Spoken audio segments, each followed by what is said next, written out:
warahmatullahi wabarakatuh. Perkenalkan, nama saya Inggit Juniati. Saya dari kelas 3C Prodi S1 Keperawatan Universitas Muhammadiyah Tasikmalaya. Di sini saya akan melakukan pendidikan kesehatan mengenai ansietas atau kecemasan. Berikut topiknya. Perkenalkan, nama saya Inggit Juniati. Saya dari Universitas Muhammadiyah Tasikmalaya. Di sini saya yang bertujuan untuk pendidikan kesehatan Ibu mengenai ansietas atau kecemasan. Sebelumnya dengan Ibu siapa ini? Ibu Rika. Ibu Rika. Ibu dari mana rumahnya? Dari Cigalentang. Cigalentang. Sebelumnya Ibu sudah tahu apa itu ansietas atau kecemasan? Enggak, tidak. Tidak ya. Di sini saya akan menjelaskan sedikit, boleh Ibu dilihat ya. Ansietas merupakan keadaan emosi dan pengalaman subjektif individu atau keduanya adalah energi dan tidak dapat diamati secara langsung. Misalkan seorang perawat menilai pasien ansietas berdasarkan perilaku tertentu. Penting untuk diingat bahwa ansietas adalah bagian dari kehidupan sehari-hari ya Ibu. Ansietas atau cemas juga adalah dasar kondisi manusia memberikan peringatan berharga.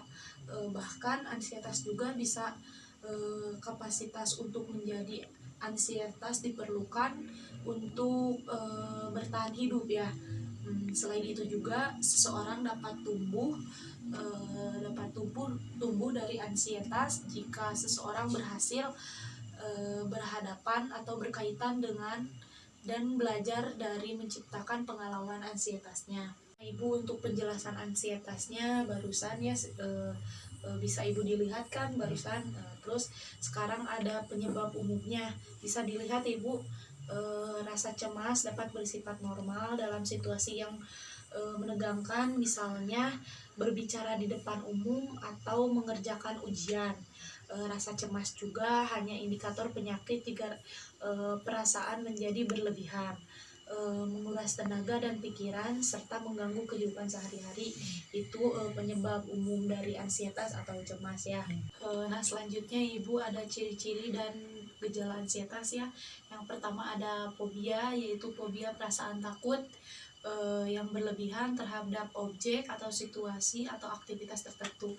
Yang selanjutnya ada gangguan panik ya, atau panik disorder atau suatu kondisi yang ditandai dengan timbulnya rasa takut atau perasaan diteror yang berulang dan tidak terduga. Yang ketiga ada gangguan kecemasan sosial. Yang keempat ada gangguan obsesif atau konsultif. Yang selanjutnya ada gangguan kecemasan sosial, yaitu karena akan situasi sosial dan interaksi dengan orang lain sehingga mengarah pada pemikiran negatif ya Ibu. Yang selanjutnya tadi ada gangguan obsesif atau kompulsif, yaitu suatu kondisi yang ditandai dengan tindakan atau tindakan yang mengulang-ulang suatu yang sama sebagai pewujudan dari ketidakpuasan atau tidak membuat kesalahan atau takut kesalahan. Selanjutnya ada gangguan kecemasan atau pemisahan, yaitu takut berada jauh dari rumah atau orang yang terdekat atau yang tercintai. Yang terakhir ada hipokondriasis, yaitu kecemasan atau ketakutan berlebih yang membuat penderitanya merasa penderita penyakit yang serius sekalipun dari hasil pemeriksaan menunjukkan hasil negatif. Itu Ibu dari penjelasan dari ciri-ciri dan gejala ansietas. Nah, selanjutnya ada pengertian respon kognitif, yaitu teori ini menganggap dampak sebuah pesan atau terhadap sikap gangguan pada pemikiran yang ditimbulkan oleh pesan. Menurut Profesor di sini, pengertian teori respon kognitif adalah teori yang menunjuk pada sebuah model komunikasi Ibu, selanjutnya di sini saya akan menjelaskan faktor dari ansietas, yaitu dua, ada faktor eksternal dan internal. Untuk faktor eksternal sendiri yaitu ancaman terhadap integritas fisik, menjadi disabilitasi fisiologis yang akan terjadi, atau penurunan kemampuan untuk melakukan aktivitas hidup sehari-hari. Yang kedua, ada ancaman terhadap sistem diri, dapat membahayakan ya identitas, harga diri, dan fungsi sosial yang terintegritas pada individu. Yang kedua, ada faktor internal, yaitu yang pertama ada usia, jenis kelamin, tingkat pengetahuan, dan tipe kepribadian. Nah, itu untuk faktor-faktor ansietas ya. Nah, Ibu, selanjutnya yaitu saya akan melakukan tindakan ya untuk cara mengatasi ansietas atau kecemasan, yaitu saya mengambil relaksasi napas dalam. Ibu bisa melihat saya terlebih dahulu ya, saya contohkan terlebih dahulu. Yang pertama, atur posisi senyaman mungkin.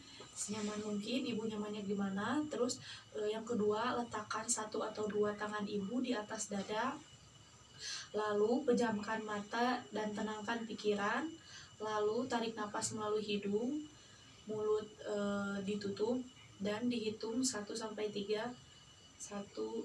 3, dan keluarkan melalui mulut. Nah, Ibu bisa melakukannya ya sekarang bersamaan dengan saya. Atur posisi Ibu, duduknya gimana, senyaman mungkin ya gitu ya. Terus tangan Ibu boleh dikedadain ke samping, pejamkan mata, kosongkan pikiran, dan tarik nafas melalui hidung, keluarkan, dihitung dari 1-3, 1, 2, 3, dikeluarkan melalui mulut. Nah, Ibu, gimana perasaannya, mulai tenang ya?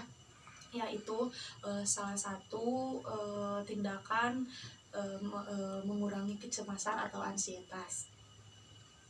Ibu, nah terima kasih atas waktunya ya. Mohon maaf bila saya ada salah. Sudah ya melakukan pendidikan kesehatan mengenai ansietas atau kecemasan. Ibu, terima kasih atas waktunya. Mohon maaf bila saya ada salah. Terima kasih ya Ibu. Assalamualaikum. Waalaikumsalam. Pendidikan kesehatan sudah saya berikan.